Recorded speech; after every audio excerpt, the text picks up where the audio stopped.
Hey guys, do you know about the man who cheated death not once but twice and got sentenced to an eternity of pushing a rock uphill just for it? To tumble back down? No, this is not some ancient gym membership gone wrong. This is the myth of Sisyphus. The original poster child for don't mess with the gods. Picture a place where the sky does not exist, where the air hums with a silence so deep it presses on your skin, and a single hill rises endlessly like the gods just forgot to flatten it right. There Sisyphus stands, shirtless, sweaty soul, withered, and about to get very, very acquainted with granite bold. Reality check, you probably would not survive 5 minutes of this, so before you get comfortable, take a moment to like the video and subscribe, but only if you genuinely enjoy what I do. Here also drop a comment with where you are listening from and the local time. I love seeing how far this sleepy little caravan travels now. Dim the lights, maybe turn on a fan for that soft background hum, and let us ease into tonight's journey together. The stone is warm. That is the first thing he notices. Not burning, not scalding, just warm like it has a memory of the sun. Even though the sun has no dominion here, Sisyphus places his hands on its curved, impossibly smooth surface. Already feeling the weight of centuries pressing down the slope before him is deceptively gentle. It stretches forward and up, always up, vanishing into a horizonless mist. There is no summit, but somehow he always knows when he is almost there. Almost. That is the key word. The curse. He rolls his shoulders. There is a cramp near his right scapula again. It flares up each time. He blinks too long, like time punishes him for resting his eyelids. No one told him how even the smallest rebellions would be punished herein. So he pushes. The stone groans as it moves, not in pain. Stones do not feel pain, but with the sound of age itself shifting. A low resonant scrape that echoes across the valley like a yawning god. His feet dig into fine black dust that behaves more like memory than earth. It does not stain, it lingers. Every foot forward is a negotiation between muscle and despair. His calves strain, his breath is steady, but shallow, and still he presses onward. Behind him the base of the hill remains unchanged. Ahead the top does not exist. There is a rhythm to it all. Push, breathe, grunt, step, slip, a little catch, repeat. This pattern is not learned. It is inherited now, woven into his very bones like a tattoo that rewrites itself every morning. He does not speak. Who would he speak to? The stone, actually. Sometimes he does. Let us try not to fall. This time he murmurs under his breath. The stone never answers, though. Once long ago, or what he thinks was long ago, it did shiver slightly, as if amused. The air is strange here. No wind, but every breath feels like inhaling silence. Heavy silence, almost textured. It carries no scent, no moisture, yet it always feels just on the edge of a storm. There is no lightning. But oh, there could be, there should be. Historians still argue whether the tale of Sisyphus was born as a moral lesson or a political jab. Some say he represents the futility of resisting divine authority. Others think he is a warning against hubris. Too clever for his own good, the classic trickster undone by his own hand. And then, of course, there is the less popular theory involving seasonal agricultural metaphors, but honestly those scholars were probably just really into wheat right now. Sisyphus is not thinking about wheat, he is thinking about traction. He reaches a patch of hill that always gives him trouble. The incline here is steeper. The gravel shifts beneath his heels like the earth is breathing against him, trying to shake him off. The stone tilts slightly to the left. It is always the left, no matter what he tries, no matter which angle he pushes from.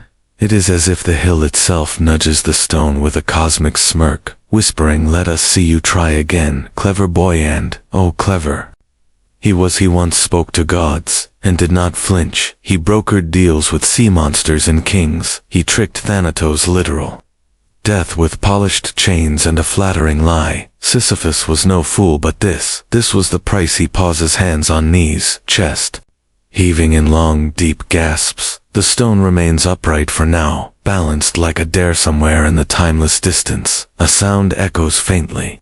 Not thunder, not wind. It is hard to describe, like the rustling of silk inside a sealed box, or maybe wings. He ignores.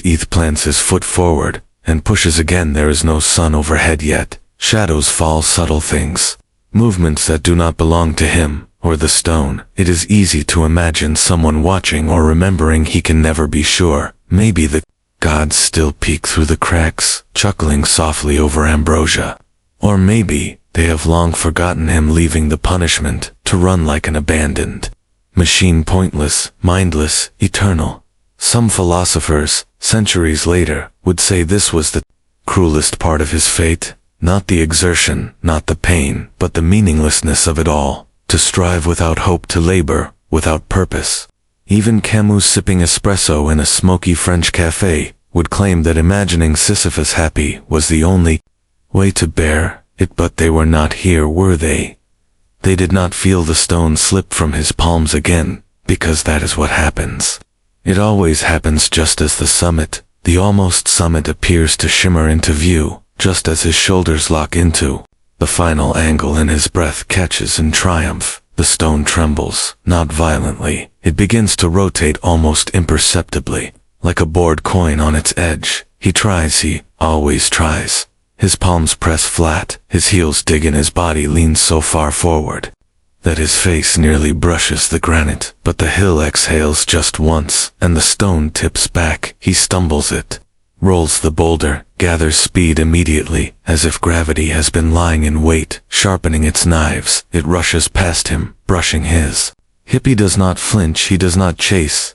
It crashes to the bottom, not with a bang, but a dull, definitive thud, like the closing of a vast old book. Sisyphus stands still, hands at his sides, heart quiet. Now and then, he turns to walk down as longer than it should be. Always is the slope stretches as if ashamed of his failure, making him earn every descent. He does not speak again until he reaches the bottom. Then, almost ritualistically, he touches the stone again. Still warm, he mutters, "There is a fringe theory buried in a dusty scroll in a forgotten Anatolian monastery that says Sisyphus could end his punishment if he ever truly stopped caring. Not pretended, not numbed, but ceased to desire." Of course, the scroll also suggests lizard people built Troy, so interpret with caution. He crouches, cracks his neck, rubs the ache out of his wrists. The stone waits in. Once again he begins to push.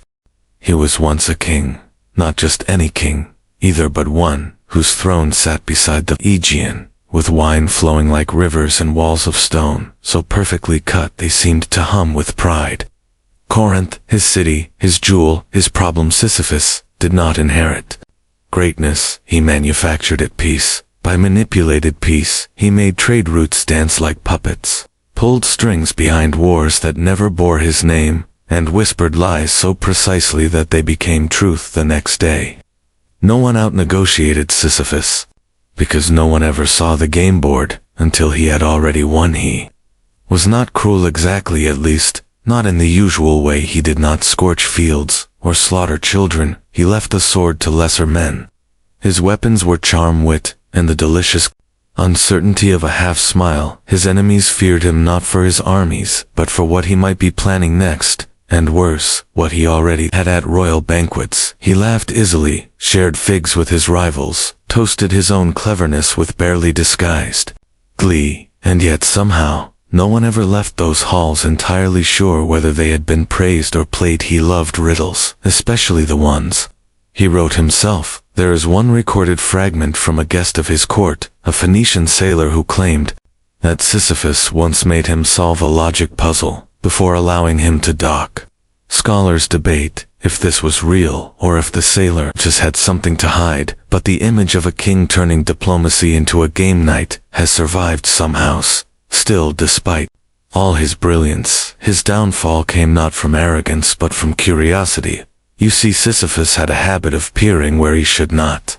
Like a child lifting rocks to see what squirmed underneath, he sought knowledge that was not his to possess, and one day that knowledge came in the form of an eagle shaped like a secret from the high cliffs outside Corinth. He watched as a massive bird of prey flew low over the sea, carrying a young girl in its talons. Her hair streamed behind her like a flame.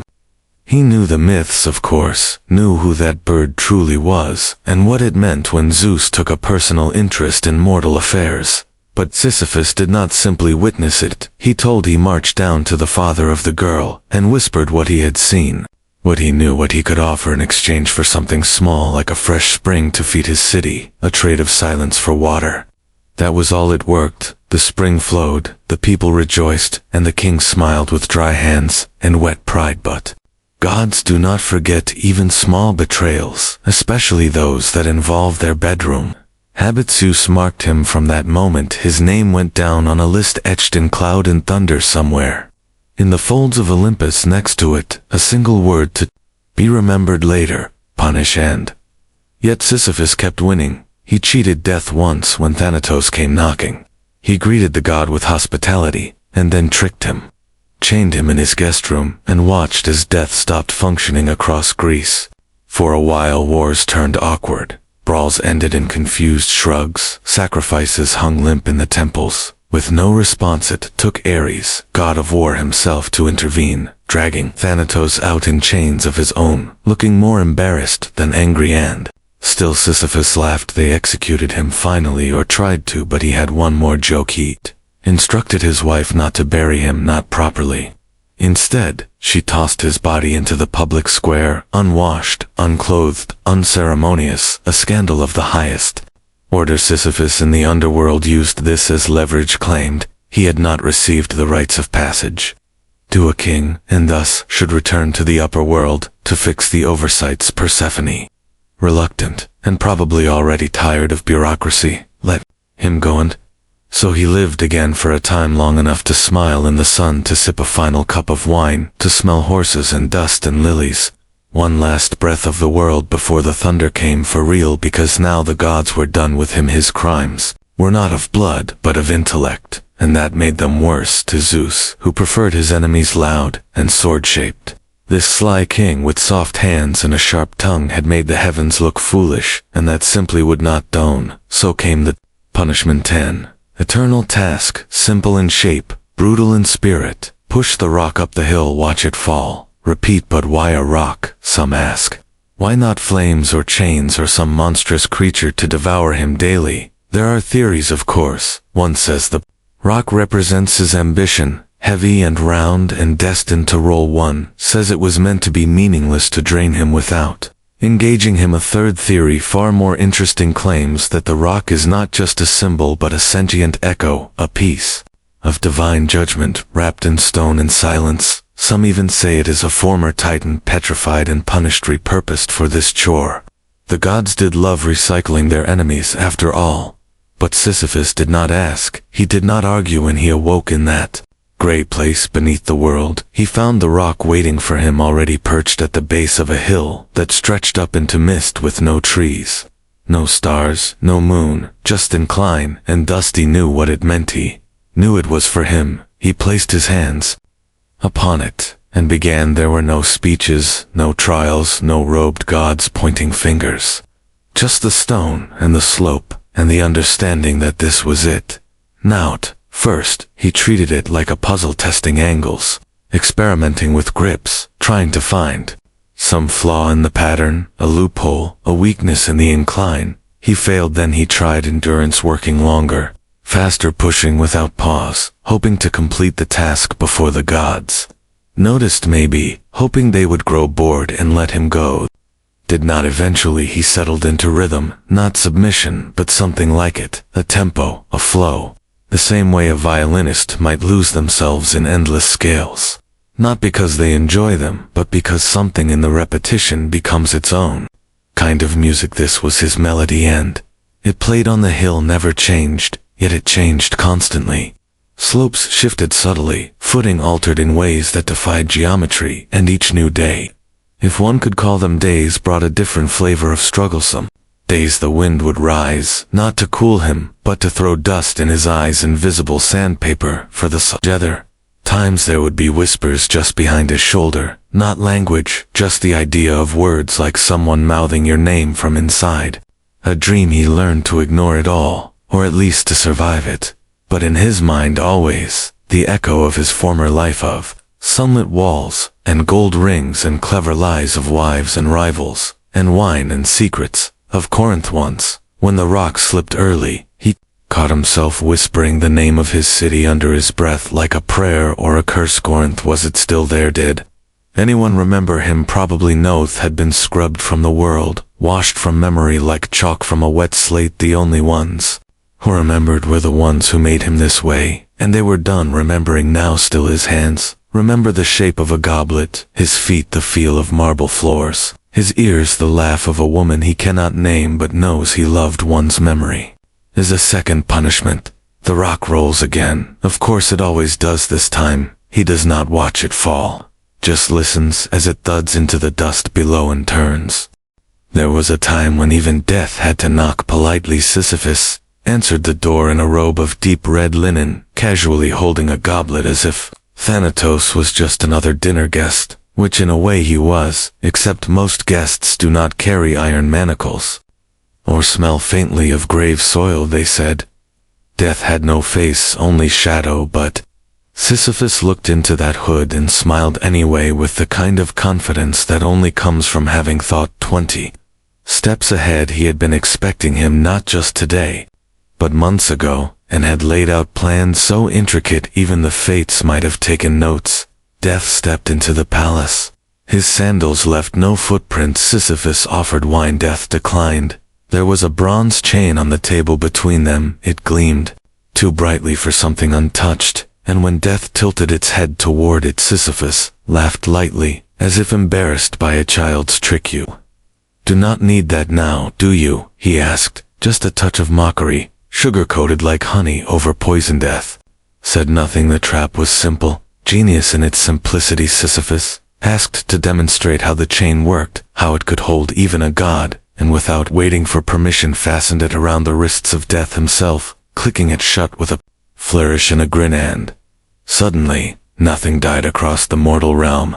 Chaos unfolded silently. Animals struck by arrows rose again. Warriors stood on battlefields confused by wounds that would not bleed. Crops grew unchecked, infections lingered, and temples waited for answers that never came. Funeral pyres sat, unused and still in Corinth. The king smiled. Some say he kept Death chained in his cellar, serving him meals, reading aloud from books, as if they were reluctant roommates. Others claim the chain itself was a relic of older powers forged by the trickster god Dolos, and that Sisyphus had merely discovered it by accident. Either way, Thanatos remained bound, and the world held its breath. Of course, the gods noticed eventually. Hades was furious, his realm growing quiet and overbright, as if life had refused to shut its eyes properly. Persephone watched her garden wither without new shades to admire. Even Cerberus lay bored with nothing to bark at. So Ares came. He did not ask questions or knock. He stormed into the palace, his armor clanging like a chorus of war drums, seized the chain, snapped it with divine force, and dragged Death away in silence. Sisyphus did not resist. He bowed with the exaggerated grace of a stage actor after curtain call, eyes twinkling as if to say, "Wasn't that fun?" But the game was over. He died then, truly, this time more. So they thought, because before his last breath, he whispered instructions to his queen. "Do not bury me," he said, "not in earth, not in stone, leave me exposed in the square. No shroud, no coin, no fire. Tell the people it is what I wished. Say nothing else." She obeyed on. When he arrived in the underworld, there was uproar, not celebration, no ritual, no passage. His soul wandered without the currency for boat, without the rites that made it death official. Persephone met him, herself brows drawn in confusion, and maybe a little curiosity, and listened as he explained how unfair it was, how improper, how disrespectful of a kingdom to discard its king-like trash. Surely he could return just briefly to correct the mistake, perform the rites, cleanse the shame. She allowed it. And so once more Sisyphus, breath T, stood in the square, in the same spot his body had lain days before, looking out at the city that had moved on just enough to forget he ever left. He did not perform the rites. He went home. He sat on his throne again, poured his wine again, whispered his secrets again, as if nothing had ever ended. He lived. Days passed, then weeks, some say years. So eventually, the gods came again, and this time there was no appeal, no story clever enough to delay the punishment. They carried him down not with thunder or fury, but with indifference, which was worse. Somehow and they showed him the hill and the stone and left him. That was the beginning now. Every time he places his hand on the rock, he remembers that moment, not the punishment, but the trick, the fake burial, the freedom stolen back with lies and loopholes. He almost laughs sometimes at the absurdity. Almost he does not laugh anymore. Somewhere in the underworld, a breeze rises just for a moment, dry and sour like old paper crumbling. He squints against it, looks upward, through the mist, as if expecting someone, or something, to finally say something after all these centuries. Nothing. The boulder groans, as it tilts forward again, pressing into the soles of his feet, a pressure he knows more intimately than his own name. There is a strange comfort in that push step. Breathe again. He wonders if others have come to share his fate, perhaps not his exact sentence, but similar echoes. Souls who tried too hard reached too far, whispered into the ears of gods, and now find themselves repeating motions without reward. There are whispers, at times, not always, but enough. Soba scream.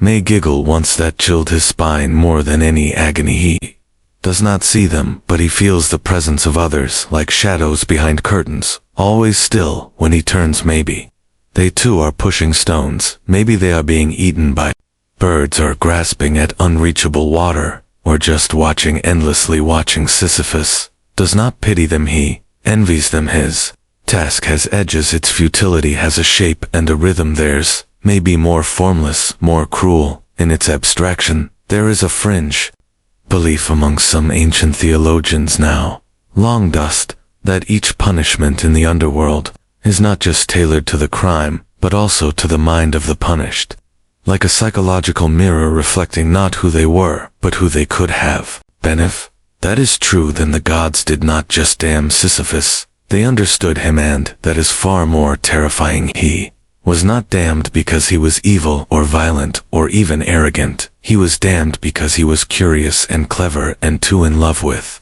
his own mind.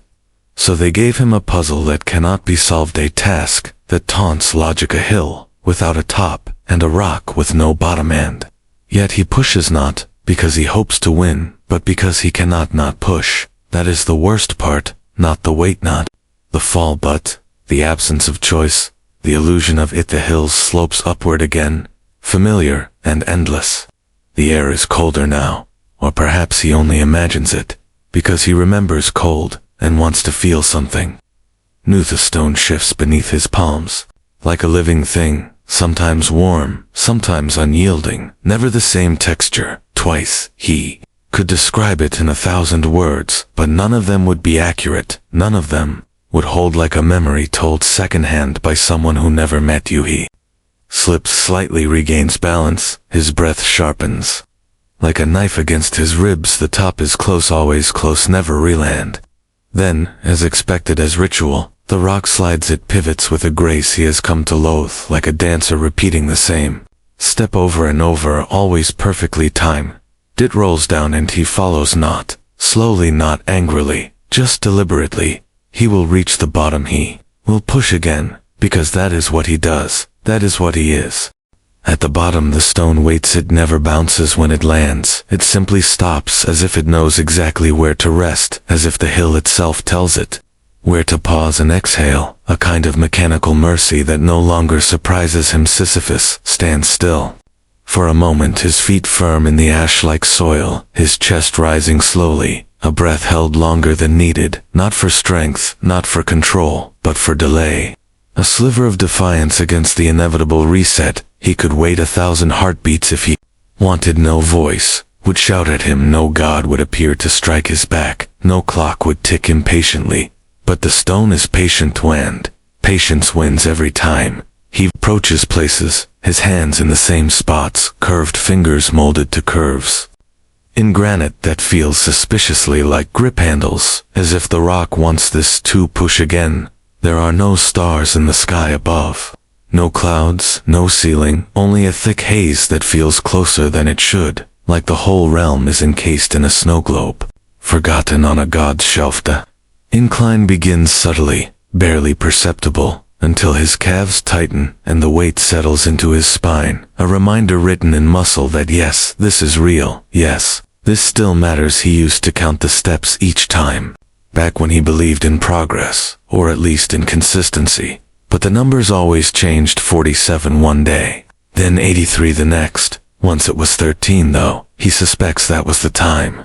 He slipped into a dream, or a hallucination, or maybe just hope. Saurians still debate whether the myth of Sisyphus was originally a cautionary tale about justice, or simply a poetic exaggeration of exile, but fringe theorists believe it masks an older truth, a memory of celestial punishment passed down through oral tradition, older than Homer, older than written time itself. They say there are ruins in North Africa carved with scenes that might resemble him, a man, a hill, a burden, always alone, always pushing. Not that Sisyphus knows this, he does not remember much anymore, beyond the rhythm, the slope, the feel of stone against skin, but once in a while, a memory slips through, like a coin dropped into a storm, drain still shining as it vanishes, like this 1A courtyard at dusk, columns bathed in firelight, the clink of goblets, the scent of roasted olives and goat cheese, and laughter sharp and golden echoing off the walls. He was smiling then,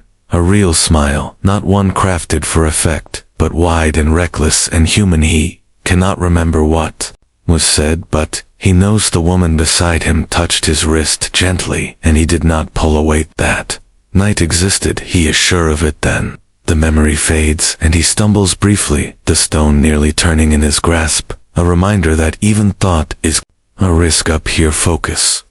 Fush, there are grooves in the hillside now, or perhaps they have always been there, lines etched by centuries of motion, by the endless return of the stone, or maybe by the gods themselves, like tally marks on the edge of time. He follows them automatically, his body obeying a map no longer drawn, just imprinted. And then it happens, the moment, not the fall, not the failure, but the pause before it. When the stone begins to rebel, ever so slightly, when the resistance changes texture, when the weight shifts just enough to make him think maybe this time, maybe he leans in tight arms, straining breath, sharp fingers dug in heels, braced, and the stone stops, moving not, falling not, rolling, just pausing. He waits, sweat pooling along his spine, dust settling on his tongue, eyes fixed on a spot that does not exist, a summit that offers no definition. And the stone holds for 2 seconds, 3, then it rolls, always down, never sideways, never backward, always forward, in failure, as if gravity itself has been programmed by divine spite. He watches it go, does not chase it, never chases it. That is not the point. Instead, he sits not long, just long enough for the ache to settle into his knees, the kind of ache that reminds you of bones and limits, and all the things you used to ignore when you were young and untouchable.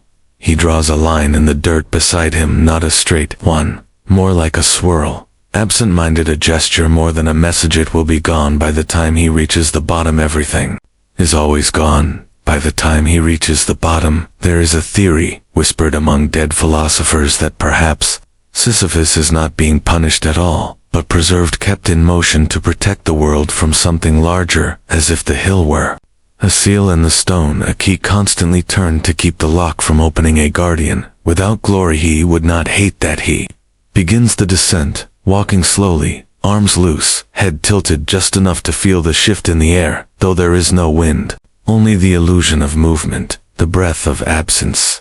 At the base, the stone waits again, always upright, always ready, never mocking, never smug, just there. His palms find the surface again, warm, dry, steady, and he begins once more. Some days he imagines voices above the hill, beyond the haze, not the gods but something else, beings who study him like an ant on glass, debating his choices, his posture, his meaning. He is not paranoid, he is practiced. When you are watched for long enough, you begin to see watchers everywhere. He thinks of the river Styx, and wonders if its banks remember him, if the water carries stories of the man who returned to life, and then was caged in repetition. He thinks of Thanatos's death. Remember that chain. Does he avoid this part of the underworld or glance at it sideways like a scar. Sisyphus does not regret tricking him, only that it did not last longer. Push step breathing. Begins humming softly, not a tune, just a vibration in his throat, something to break the silence, something that cannot be taken from him. The gods have given him no audience, no feedback, no end. But they have not taken his voice, not yet. He sings now wordlessly, just a line, a phrase, a hum wrapped in old notes and broken rhythm, and for a moment the stone seems lighter, not in mass and memory, and then the hill steepens again, and the pressure returns, and the music stops, because breath is for labor, and joy is for later. If there is a lead earth, stone moves, the stone slips, the stone falls down again, always again. He walks after it, never angry, never defeated, just moving with the inevitability of tide sea. Passes the line he drew earlier in the dirt, and sees it gone, already replaced by a new groove, a new mark, the world reshaped by the smallest act. He wonders if anything he does ever remains. He wonders if that matters. He wonders. Then he forgets push again. At some point the gods stopped watching, or at least that is what he tells himself. There is a strange comfort in the idea that no one is looking anymore, that the punishment has become so routine, so flawlessly executed, that it no longer needs supervision. Just wind it up and let it run. He imagines Olympus as a dusty archive somewhere, now rows of forgotten punishments ticked off like old case files, and somewhere in the back a scroll with his name on it, curling at the edges, unread for centuries. Probably moved on, Hades. Probably never cared in. Yet the hill remains, and the stone continues, and Sisyphus is still here. He is not bored exactly. That would imply a desire for change, which he lost long ago. But there are moments, flickers like static, in a dark room, when something inside him rustles, when a question stirs like a fly trapped under glass wine. Why me? Not even why this, just why, as a shape, as a weight, as an echo. He does not expect answers. But sometimes the hill offers something else. The slope feels steeper earlier, as if the incline has shifted in its geometry, not dramatically, just enough to feel unfamiliar, like returning to a childhood home and noticing the walls are too small. His feet stumble for the first few steps, recalibrating, muscles trained for a different angle. The stone, however, seems unchanged still, warm still, obedient still, indifferent. He pushes the ground beneath him, crunches more than usual, flecks of something pale breaking beneath his sandals, not bone, not ash, but closer to salt, maybe a reminder of oceans or tears he can no longer shed on. Then the hill speaks, not in words, not in voice, but in rhythm. The pulse of the ground changes slightly, a tremor, so faint he would not have noticed it, if not for the fact that it matched his heartbeat perfectly. One thump per breath, one breath per step. He stops, the tremor stops. He moves again, and it returns. Coincidence perhaps, or the beginning of madness. He would welcome either. Scholars debate if Sisyphus truly exists within a literal underworld, or if his punishment is metaphysical, a projection of internal guilt so vast it manifests physically.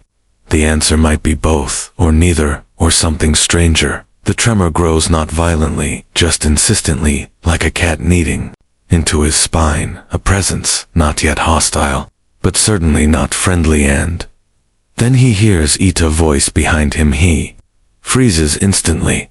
There is no one ever. That is the rule, the law, the pattern. But now a whisper, not a god, not a demon, just a voice, quiet, calm, unhurried. Hello, it says. He turns slowly.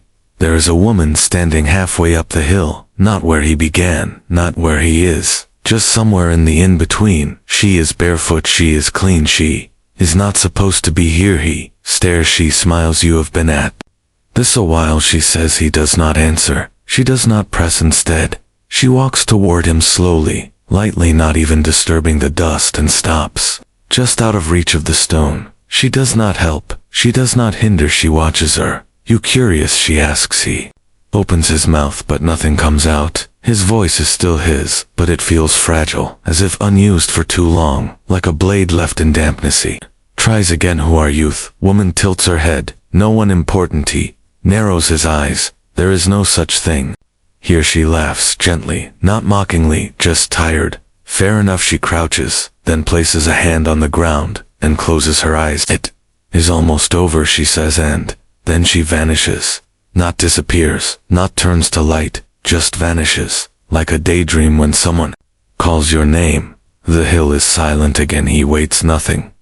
The tremor is gone, the voice is gone, the voice is gone. The stone is still here, of course, it is. He wonders if it happened at all, if the voice was real, or simply his mind finally folding inward, like paper under rain. But there are footprints in the dust, small ones, too fresh to be memory, too strange to ignore. He touches them, they crumble instantly. The gods never did anything by accident. Heaven, their silence has shape. He pushes again. This time, the stone moves easier than it should, as if lubricated by something unseen, as if the hill itself is less resistant. He does not trust it, but he continues, and then at the crest, just before the moment when the stone usually turns, he hears it again, a breath, not his, not wind, breath beside him. The woman again, closer, noun words, this time, just breath. He grips the stone tighter, but the hill betrays him again, and the rock rolls faster than usual, almost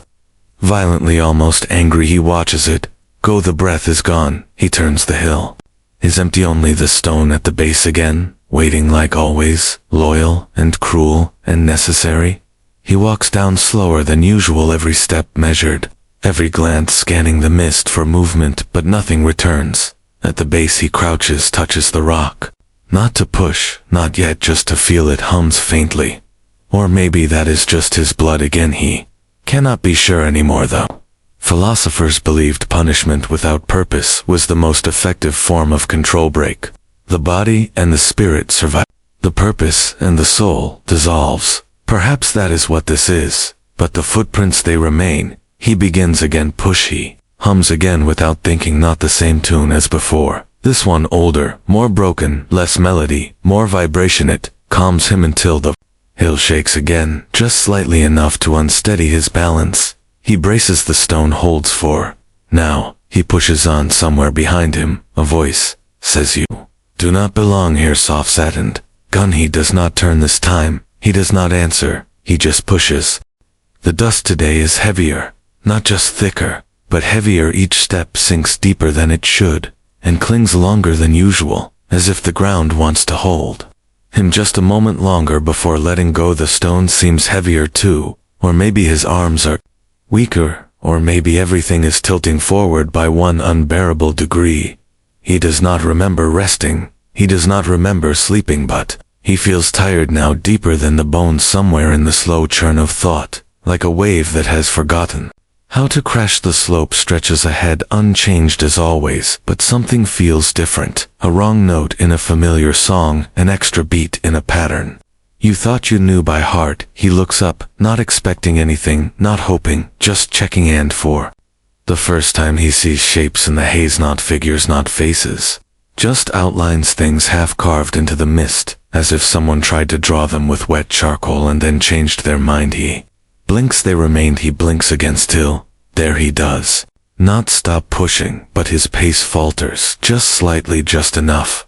The shapes do not move yet. Somehow he knows they are watching. There is a myth older than most, older than the hill, older than the rock, older even than the name Sisyphus, that speaks of a realm where guilt takes form, where every betrayal carves its own landscape, and the punished walk through scenery shaped from their own mistakes. It is whispered in old desert tongues that if you step far enough through this kind of realm, you will find mountains made of broken promises, rivers of forgotten names, and forests where every leaf is a lie told under moonlight.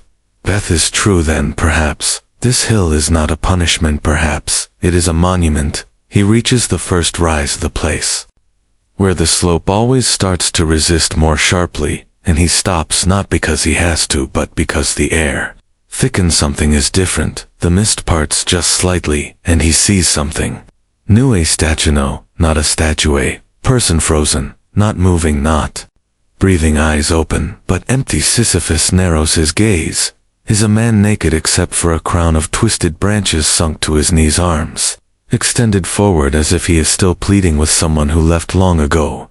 The skin is pale, almost translucent, and dust moves through him like smoke through glass. Sisyphus moves closer, dragging the stone slowly behind him, until he is only a few steps away them. Man does not blink, his mouth is open, no sound comes, then he hears a faint sound beneath the silence, like glass cracking under weight, but never quite breaking. Sisyphus does not speak. He has seen enough illusions here to know better, but something inside him not pity, recognition. He knows this man, or knew him once, or perhaps just recognizes the pattern, the shape of the plea, the posture of regret. He moves on. The stone resists, as if it too wanted to linger a little longer. Further up the slope, another figure waits. This one is smaller, hunched, cloaked in shadows that do not belong to the environment. A child or something child-shaped, curled into itself, whispering words too soft to reach.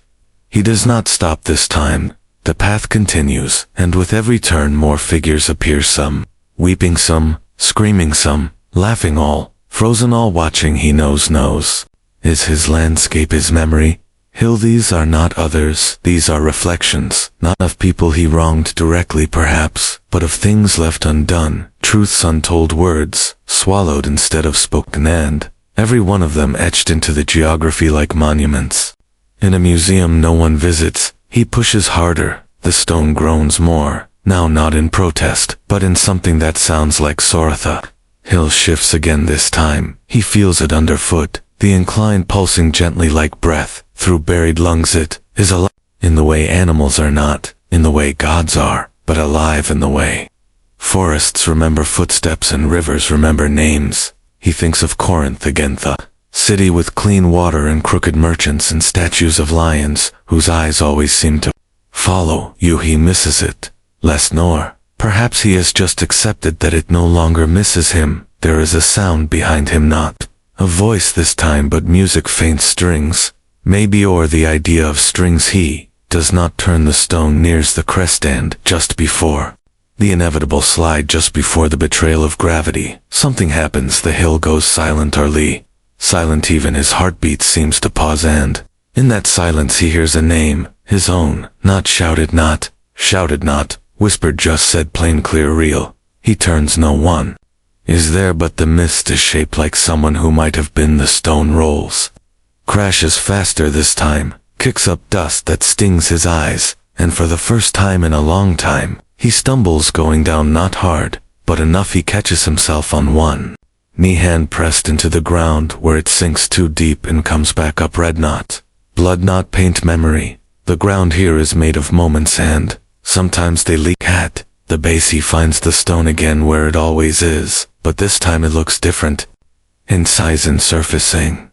Faint crack runs down one side, so fine it could be a trick of light, but it was not there before, and he knows this stone like his own breath. He touches it. Pit is cold for the first time in centuries. He recoils slightly, then places both hands flat against it.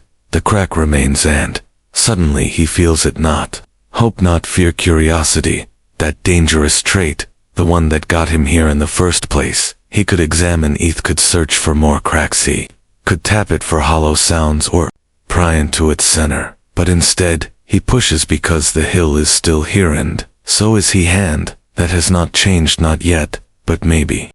The stone is not supposed to remember, and yet it does. Every groove in its surface, every hairline fracture, every patch worn smooth by his hands, tells a story that no one else will ever read, because no one else will ever be here. Not like this, not with this much time. It remembers the day he screamed and threw his whole weight into it, hoping that anger could replace leverage. It remembers the time he sang to it for 3 days straight, until his voice bled, and still it fell. It remembers the day he tried to push it backward, just to see what would happen. It always came back.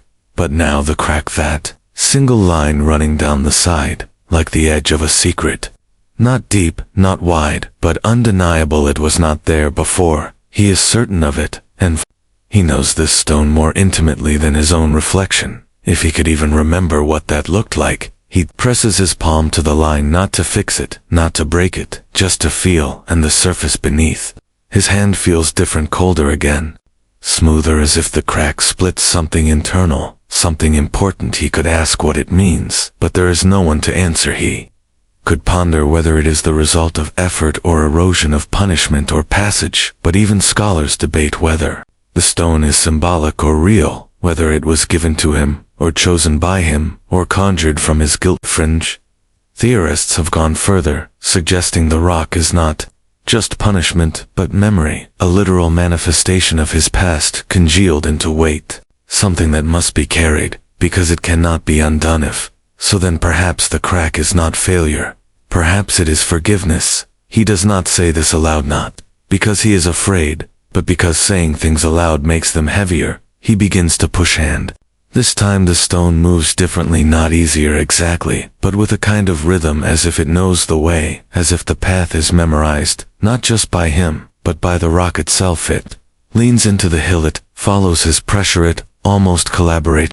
The voices return, not hers, not the strange woman who vanished like a question. These are new or old. They speak in fragments, not in his language, but in the idea of language, syllables that do not touch his ears, but unfold in his chest. A name, a place, a promise. He cannot understand the words, but he feels what they mean. They mean wait, they mean regret, they mean remember. He keeps pushing them. Voices do not stop. They loop like a broken song. He wants to cover his ears, but his hands are full. He wants to close his eyes, but the hill demands precision. He wants to scream, but the rock already knows. So he breathes in, out steps. Train push. He reaches the steep curve again, the place where failure always lives, waiting, just out of sight behind that final crest. And for once, he does not pause. He surges forward, trusting not his strength but the rhythm, the strange new rhythm that makes him feel like he is not alone. And then the stone trembles, not the usual pivot, not the gentle betrayal. This time it pulses his single beat like a heart. He flinches, loses balance, and the stone slips. Sideways, not down, sideways. It rolls off the path, carving a new groove in the dust, before thudding to a stop, not at the base but lower down off center, outside the root. This has never happened before, never. He stands still, blinking, the air thick around him, the mist tighter than usual, pressing in as if offended. He looks at the stone where it rests, angled awkwardly in a slope not designed to hold and he does something he has not done in a long time. He laughs. It is not loud, not wild, not triumphant, but it is real, and it echoes faintly. The stone does not move. He walks to it slowly, cautiously, his steps careful over unfamiliar ground, and crouches beside it. It looks different, smaller, roar, maybe just less certain. He runs a hand along its surface, and feels the crack again, slightly wider now, as if the fall widened. The wound, a piece of it flakes away. He holds the flake in his palm, just for a moment, before the wind takes it, scattering it into the haze. Like an old leaf, he wants to keep it, but he knows that is not allowed. He knows nothing is still. He kneels beside the rock and places both hands on it again. Push the ground resists him more than usual. This part of the hill has no groove, no path, no history, and it makes everything harder. Every muscle must work without memory. Every motion must be invented. But the stone moves slowly, roughly, but it moves, and now something shifts around him, not in the landscape, in the air. It begins to hum, not a sound exactly, but a vibration that brushes against his skin, like a low frequency, meant for a different kind of hearing. He glances around. The haze flickers just slightly, and behind it, he sees something that does not make sense. A door, not a proper door, no frame, no handle, just the shape of an opening in the mist, darker than the rest, wide and tall, and waiting. It is far, far above, far beyond, but it is there, and it was not there before. He does not speak, he does not cry out, he only stares, and for the first time in eternity, he does not know what to do. This stone is still here, thy hill is still here, but now so is something else, possibility, not hope, just possibility. It terrifies him. He places his hand on the crack again. The stone is warm, then cold, then warm again, and beneath his touch it hums. He does not push, not yet. Instead, he sits beside it for a while, listening. The voices have gone quiet. The hill waits, but he does not move, not yet. The hill has a voice now, not a language, not a whisper, but a tone, a presence beneath his feet that vibrates softly with each step like a drum being tapped from the inside. Too deep to be heard, too steady to ignore. It speaks in slope, in pressure, in the subtle warping of the path, like breath drawn in, like muscles tensed, like thought forming just beyond the edge of words. Sisyphus walks without the stone for the first time in so long. He has forgotten what his arms are for when they are not pushing, forgotten how silence feels when it is not laced with strain and repetition. He moves back down the hill, slowly. The stone remains behind him, where it last fell, resting, not waiting, not demanding, just still. And the hill watches. He does not know how he knows this, but he knows it. The sensation begins in his spine, somewhere near the base, rising up through vertebrae, like cold ink dripping across parchment. And it is not fear exactly, but proximity, the kind you feel when something huge stirs just beneath the surface of a calm lake, the kind you feel when you realize the silence has stopped being silence and has become listening. He says nothing, not yet, because the hill might answer, and he is not sure he wants it. Two fringe texts from a long lost sect of pre-classical philosophers claimed that Tartarus itself was not a place, but a mind, an awareness that reshaped itself to fit the souls within it, forming chambers and punishments and illusions tailored like bespoke cages. If true, then perhaps this hill is not a punishment at all. Perhaps it is a conversation.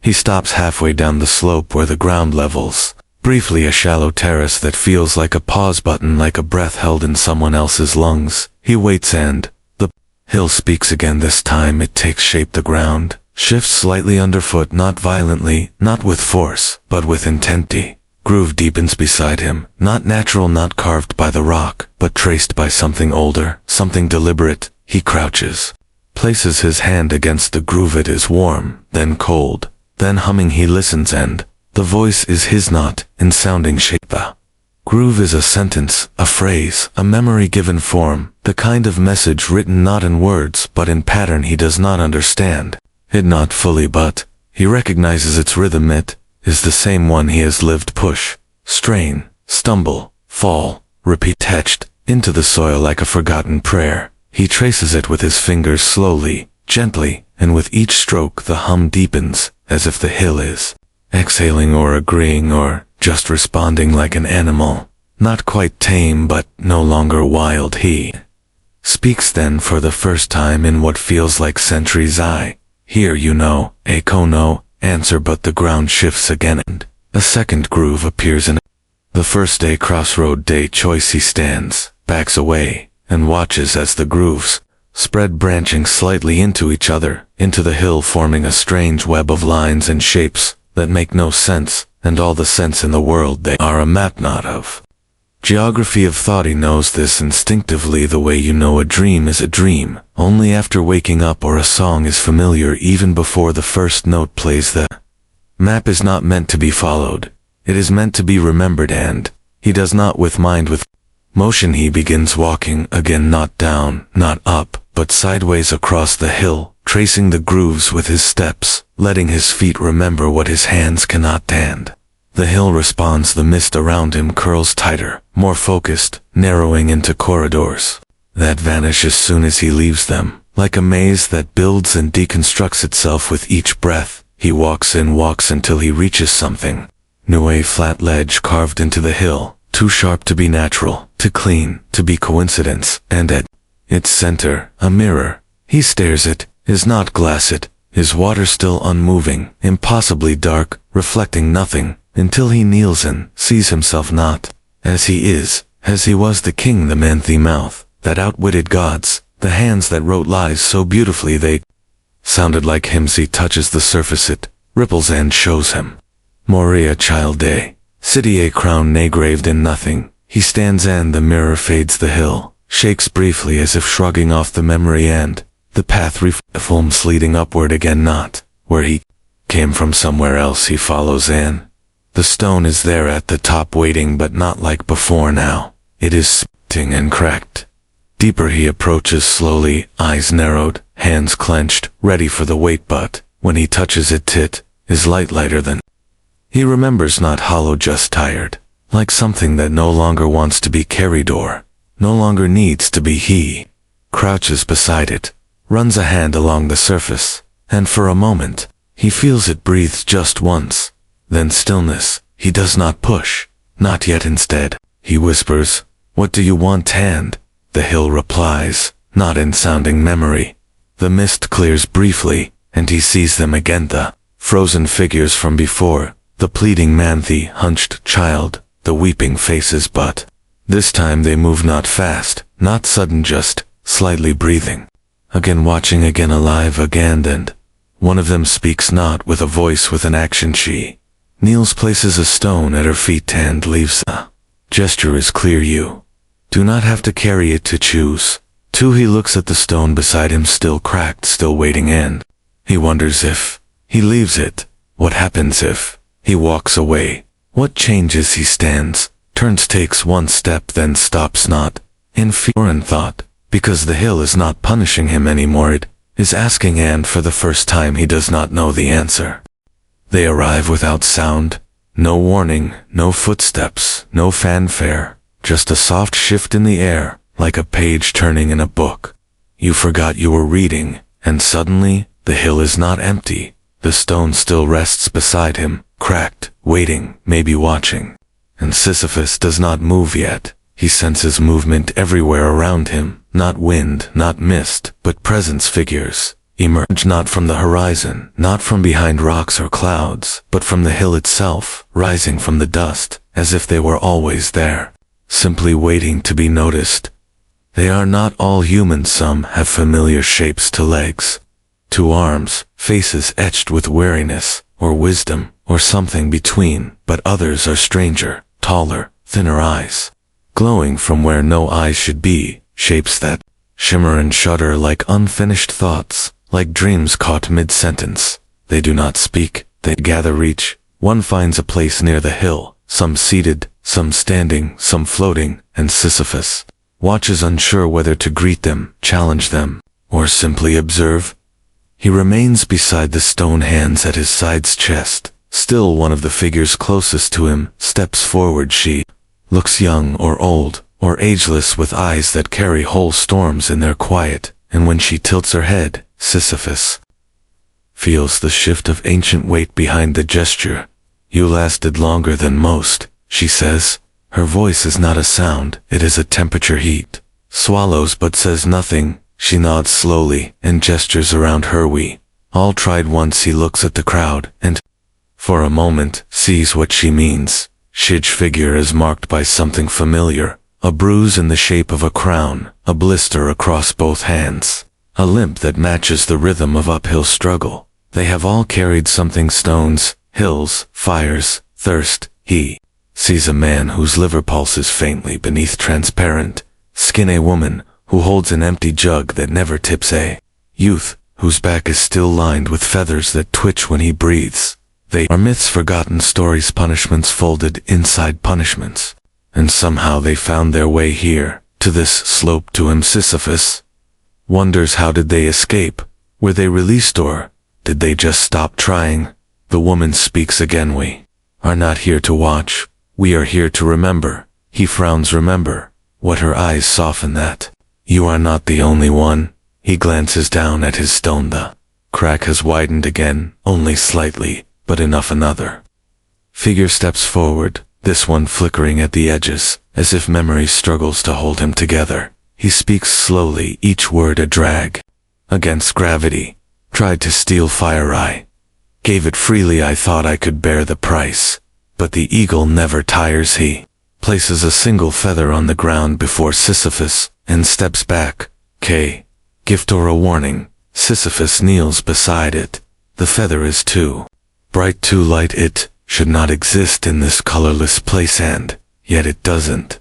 Other figure emerges, then watery, trembling like someone drowning in mist. She does not speak, but she weeps, and her tears turn the dust beneath her feet into glass. She was punished for loving the wrong god, or maybe for being loved. It does not matter. The punishment was still hers. Sisyphus stands slowly. These are not visitors, they are echoes, witnesses, fragments of stories that refuse to vanish entirely. He wonders if someday he too will become this, a shape that steps out of someone else's despair, offering silence and sympathy, a caution carved in shadow. He speaks finally. Why now? The woman replies without hesitation, because the stone cracked at is always the beginning. He looks at her. What happens if it breaks? She hesitates. Some are freed, some are changed, some become something else. He studies his hands. They do not shake. He is not afraid, only curious, always curious. A figure near the edge of the crowd steps forward,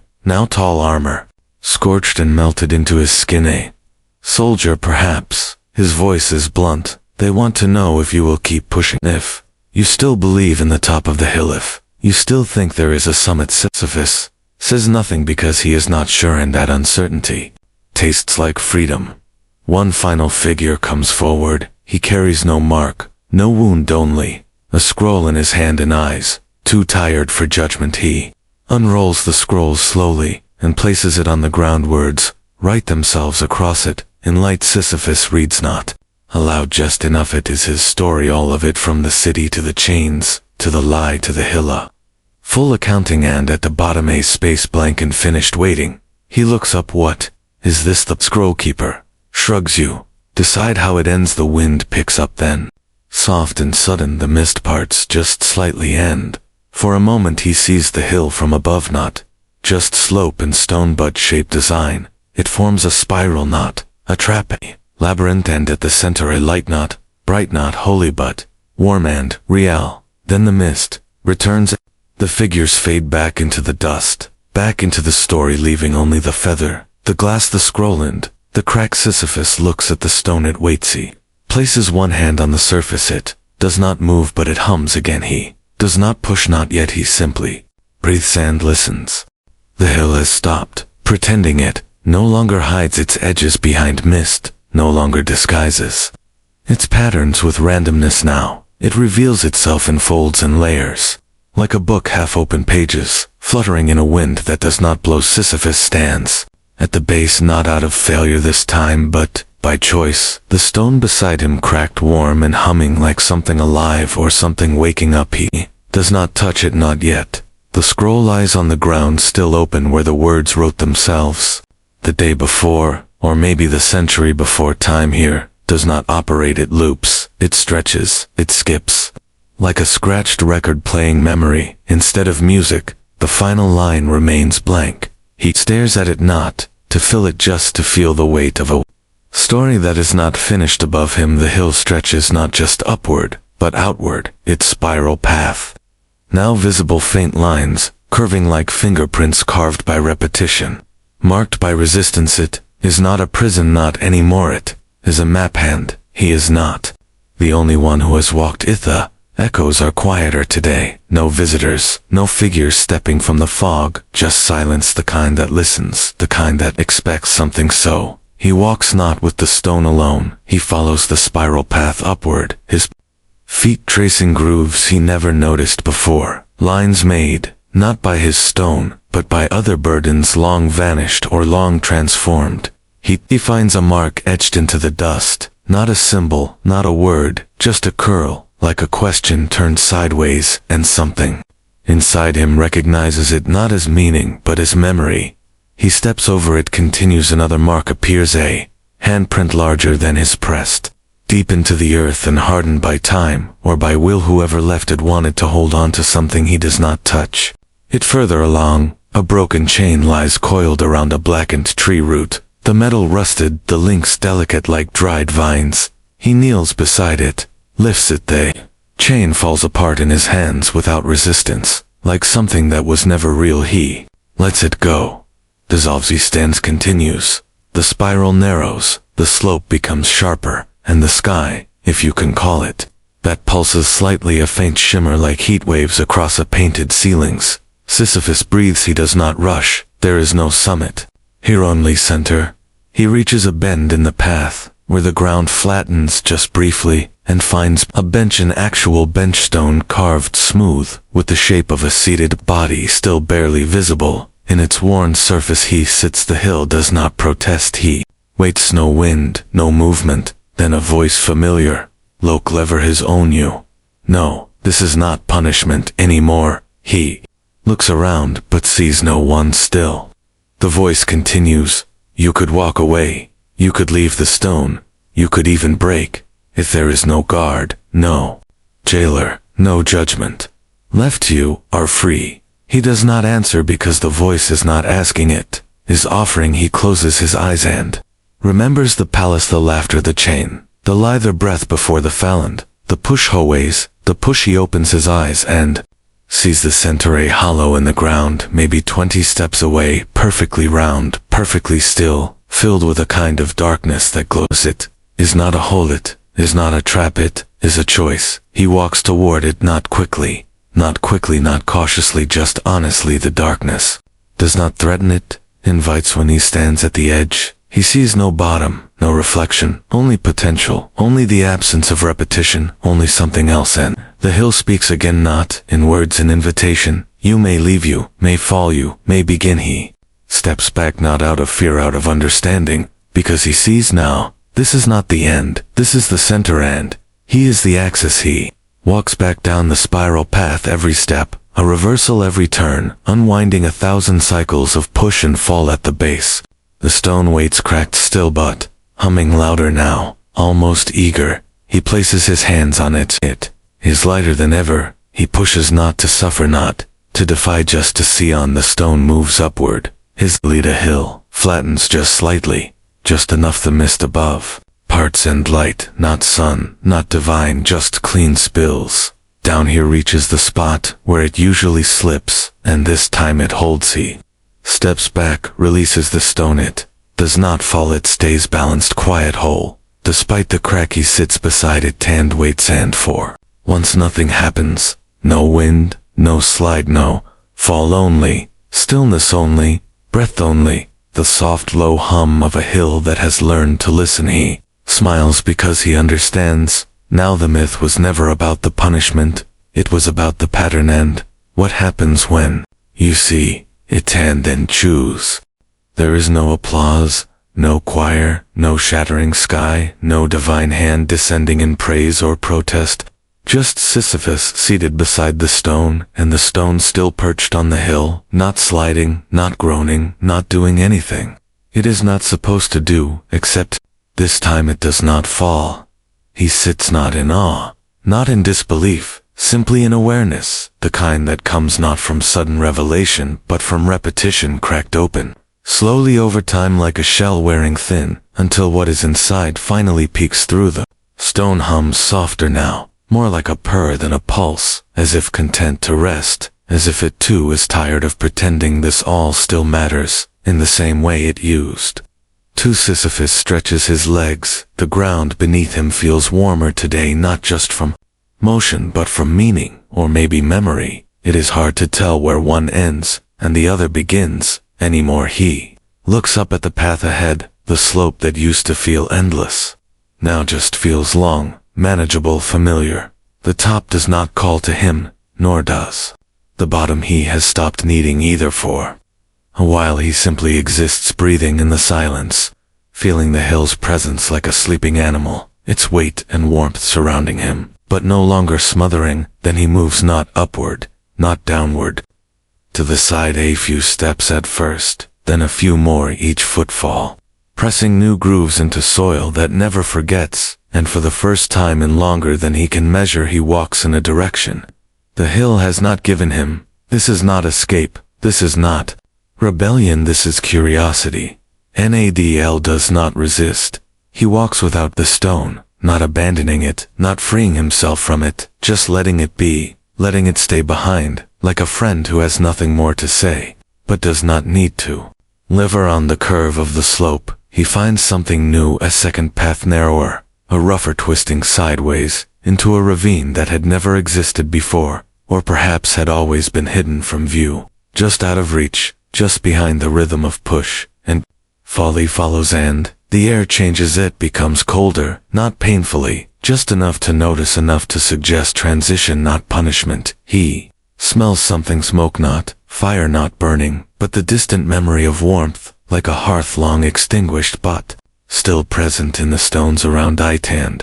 Then he hears a sound not, a voice say chime delicate, inconsistent almost, shy. He rounds a bend, and finds a small opening in the rock barely taller than himself, marked by a symbol he does not recognize, a spiral, with a single dot at its center.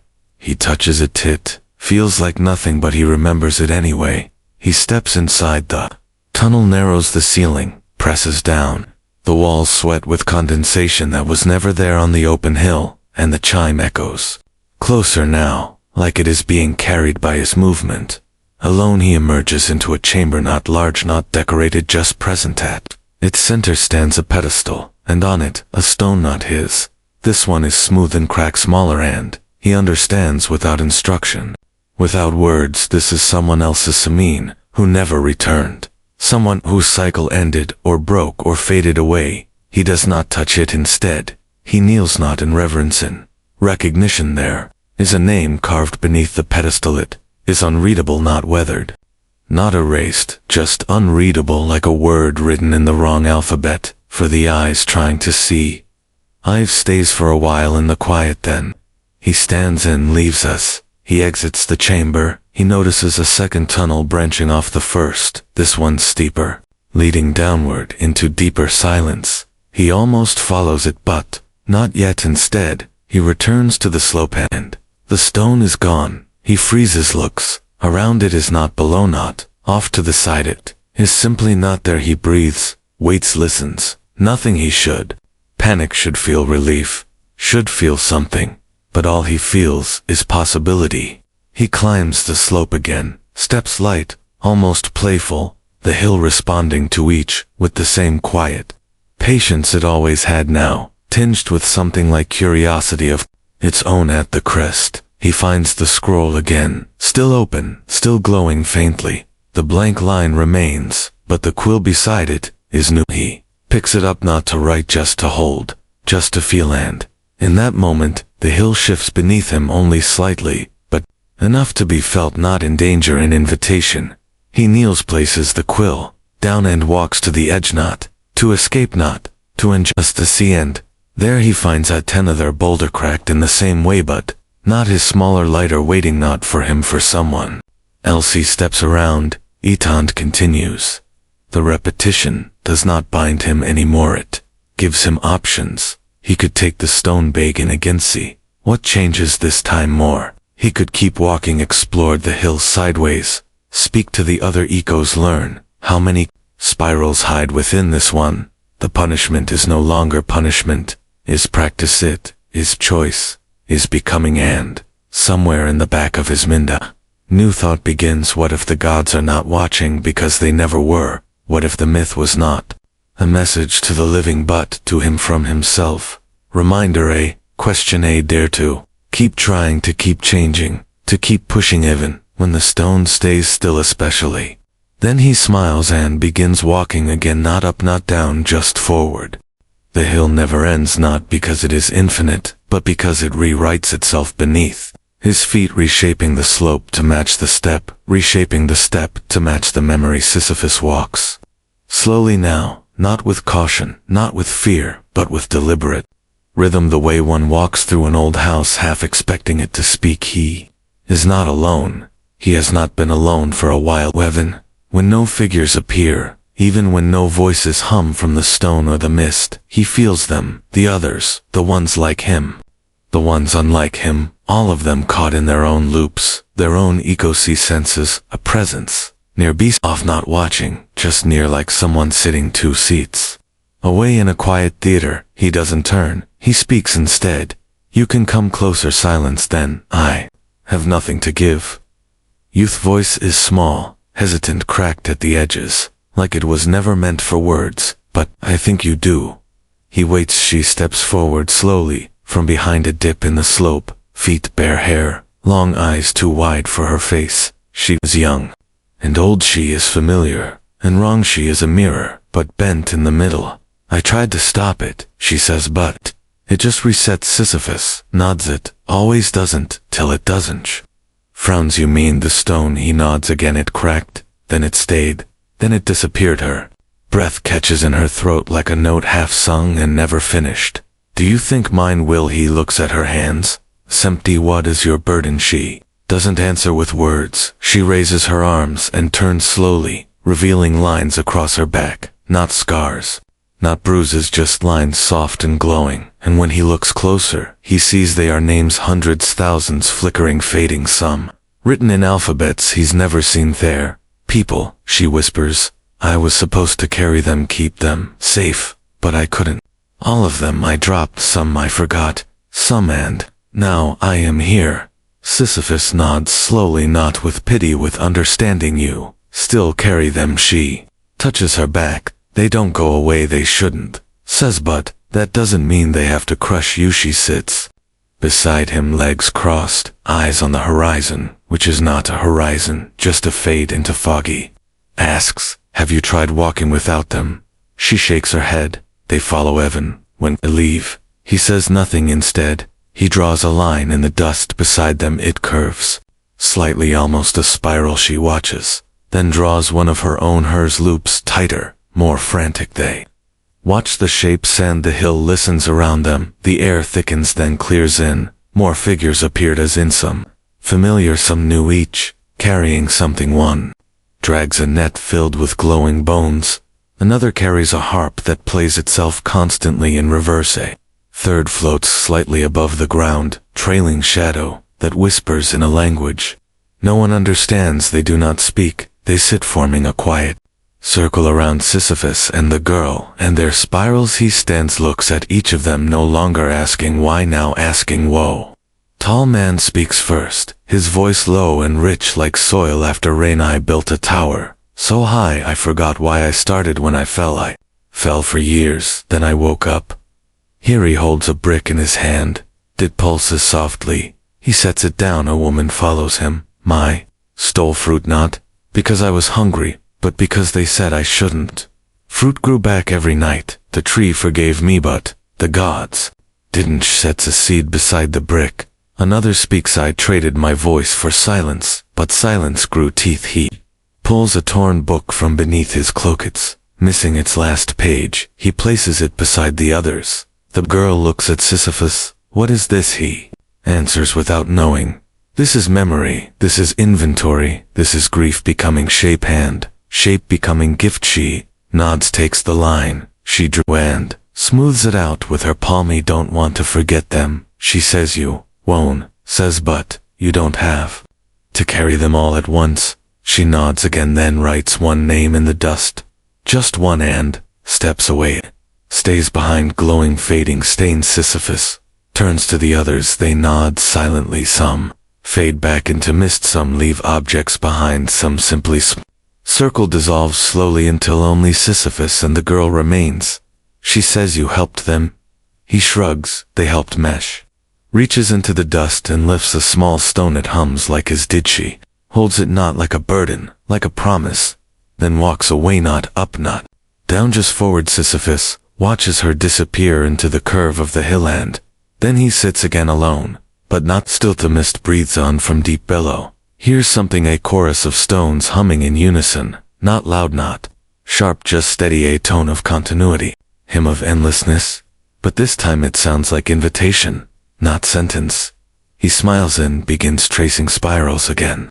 There is a moment, just one, when everything shifts. Not a great roar, not a flash of light, not the clap of divine hands above the clouds, just the stone slipping, but not like before. Sisyphus feels it the way a shepherd feels a storm before the first cloud. The way a violinist senses a broken string before the note goes wrong. He is mid-push, his arms steady, his breath calm, his rhythm perfect. Hand then a tremble, not of the stone of the hill. He freezes. The slope ripples beneath him, not visibly, but sensibly, as if the foundation of everything wobbles for half a heartbeat. Then the stone moves, not backward, not forward, but sideways, a single inch off the groove. It lands with a soft thump in dust, untouched by centuries, and rests there like a question asked without permission. Sisyphus stares, his hands still outstretched. He doesn't move for a long time, not because of fear, because of awe, because this is newness, is rare, here newness is sacred. He steps around the stone, slowly inspecting its position, from every angle, like a scientist observing a miracle, like a parent staring at a child who just spoke for the first time. He touches the crack. It has widened again, not dangerously but deliberately, like something splitting to reveal. He kneels beside the stone, places both hands flat on the surface and waits. Nothing happens at first. Then the hum begins, but it is not the usual low vibration of pressure and weight. It is a sound, a chord music, soft, tentative, a melody that repeats and reshapes with each breath he takes. The stone is singing, not for him, with him. He laughs. The sound bounces off the air as if the hill has suddenly grown walls. Echoes return, not mocking, maroon. He laughs again, just to hear it once more, and then a voice clear, not from the mist, from the stone. A single word: stop. Sisyphus recoils, not in panic, astonishment. He has heard voices before, echoes, visitors, whispers from gods and ghosts, but never from the stone. He places his hand again. The stone warms in other word: listen. He closes his eyes and he listens to the hum, to the rhythm of the hill, to the pulse beneath his feet, and for the first time it all lines up. The hill is not one slope, it is many. The stone is not one weight, it is many, and he is not one version of himself, he is all of them, stacked like layers, rotating like moons, held together by repetition and intention and memory. He feels them, the other Sisyphus-ish one, pushing, falling, laughing, weeping, all at once, all together. And now something is breaking through, not a gate on understanding.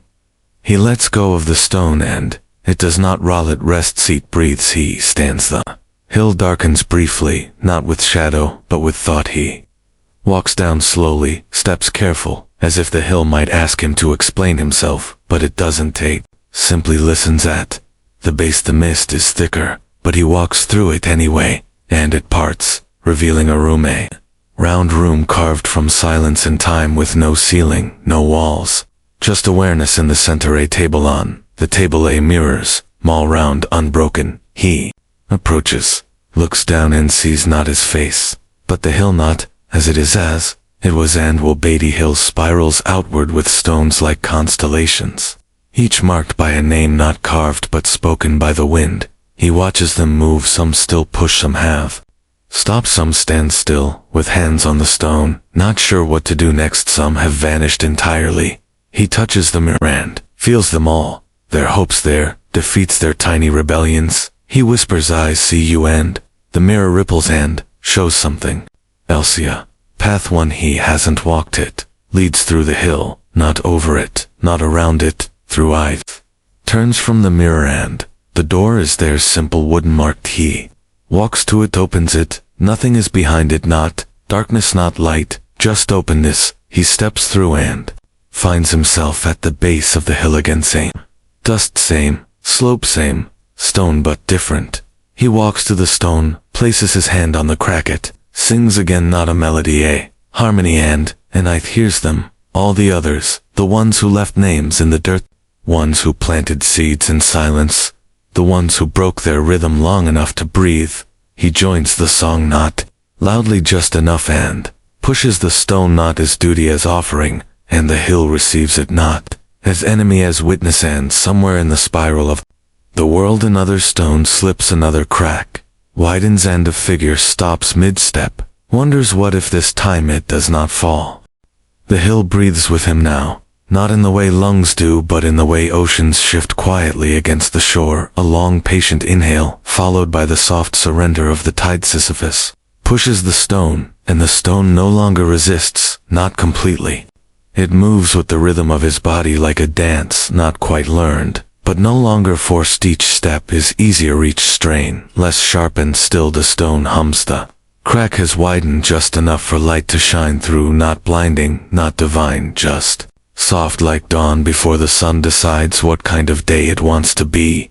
He speaks to it sometimes, now not expecting answers, not needing them, just filling the space between motion and meaning with sound. I never meant to end up here, the stone hums. I thought I could outthink everything. The hum deepens, I still do. The Hill seems to smile beneath his feet. At the halfway point he stops not, because the stone slips, because he chooses to. The mist is thinner now. He can see the curves of the spiral, the pathways, branching outward and downward and inward, like veins, like roots, like stories. Some still shimmer with recent passage, others lie quiet and dusted over, but never fully closed. He crouches beside the stone, places his ear to it and listens, not for gods, not for ghosts, for echoes. They come like breath against glass. A name he once forgot, whispered by someone he never met, a laugh that does not belong to him, a promise never spoken aloud, and beneath it,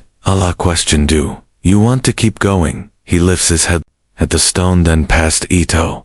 The top, it no longer feels like a trap, it feels like a conversation, a spiral of questions asked with every step, not to punish, to understand. He rises again, pushes again, the stone rolls, willing, now tired, maybe, but present, and together they move. The slope curves more gently than he remembers.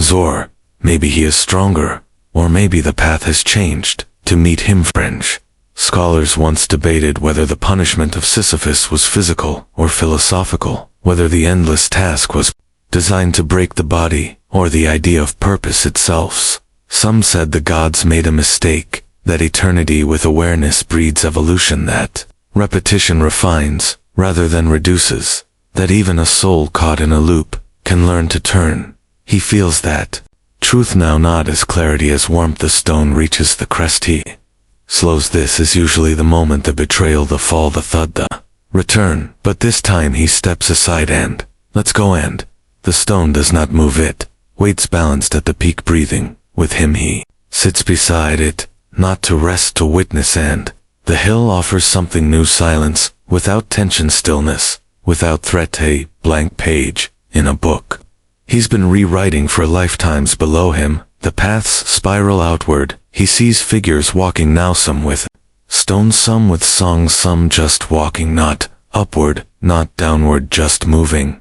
He smiles, not because he has escaped, but because he no longer needs to. He reaches for the stone, touches the crack, and it hums with peace, not surrender, acceptance, not the same thing, not even close. A thought forms in his mind, slowly, gently, like a ripple, before the wave you can stop, and he almost does, almost, but instead he leans forward, not to push, to shift, to guide. The stone rolls not down, forward, over the crest, into new terrain, where no groove waits, where no pattern has been laid, where he will have to learn again. He follows step by step, breath by breath, not to repeat, to rediscover, and the hill allows it. The slope curves away, the mist lifts, and the sky, if it is a sky, opens, colorless, but not empty, blank, but not lifeless. He walks without the weight, and yet still with it, carrying not the burden, but the memory of burden, a new kind of gravity, new kind of freedom. The path narrows again, then widens, then splits. He does not hesitate. He chooses, and behind him, stone rolls quiet, whole and fallen. The spiral has no end, only new beginnings that feel like endings, and endings that stretch into another breath, another step, another story. Sisyphus stands at the edge of a clearing near the summit, not the one he used to chase, not the unreachable crest that always collapsed beneath his feet, but a different kind of height, a plateau woven from choices and cracks and quiet. The stone rests behind him, still cracked, still humming, but changed, smooth by intention, lightened by understanding. It no longer presses against him like punishment. It follows sometimes, and sometimes it waits, and sometimes it simply stays. He kneels and presses his palm into the earth. The hill no longer fights him, it listens. He closes his eyes and breathes the rhythm of the slope moves through him, not as weight as memory. The figures come back, not as shadows, not as judgment. They gather again around the spiral's edges, silent, respectful, present. They do not speak, they do not need tooth. Their presence is a language, neon. He understands every pause, every stillness, every gaze. They are not here to test him. They are not here to witness triumph. They are here because this matters, because choice matters, because the act of continuing without reward still bends the fabric of things ever so slightly. The scroll appears again, unrolled before him, not glowing now, just paper rolled, soft, wrinkled like skin that has lived too long in too many lifetimes though. Final line still blank, but he is not afraid of it anymore. He kneels and picks up the quill, not to declare, not to proclaim, just to right hand. In slow, quiet strokes he begins. I was a king, I was a liar, I was clever and cruel and afraid, I tricked death and I lost everything, and then I found this hill and it found me, and now I walk not to escape but to know, not to rise, but to return, not to finish, but to begin. He stops, sets the quill down and does not sign his name. He does not need to. The hill knows, the stone knows. He rises again, the path ahead is blank, no footprints, no grooves, no weight, only soil and light and time. He walks forward, and the others begin to follow, some with stones, some without, all together, not as martyrs, not as myths, as people trying again. The hill quiets now, the mist softens its edges, and the stone nestles into place, like it has always belonged, right where it is. The figures fade into distance, not with sorrow, not with struggle, but with peace, gentle as footsteps on old wood. Sisyphus walks without rush, his shoulders loose, his breath slow, his thoughts floating just beneath the surface like leaves drifting in a quiet pond. The hill no longer looms, it surrounds like a blanket pulled up to the chin at the end of a long story. Each crack in the stone, each groove in the slope, each whisper in the mist folds inward, now tucking themselves into the spiral's center, until all that remains is silence and you breathing still. No need to climb, no need to fall, just the weight of your body settling into the bed beneath you, the soft hum of air in the room around you, maybe a fan still spinning, maybe night sounds muffled behind the walls, and far away on a slope in a myth almost forgotten, a man once cursed now simply walks. He doesn't look back, he doesn't need to. There is nothing behind him that isn't also ahead and a his. Let your breath slow, let your muscles soften, let the weight of this story unwind from your chest, and let sleep find you gently, just as the stone finally rested, just as the hill learned to listen, just as you have always known when to let go and when to keep walking.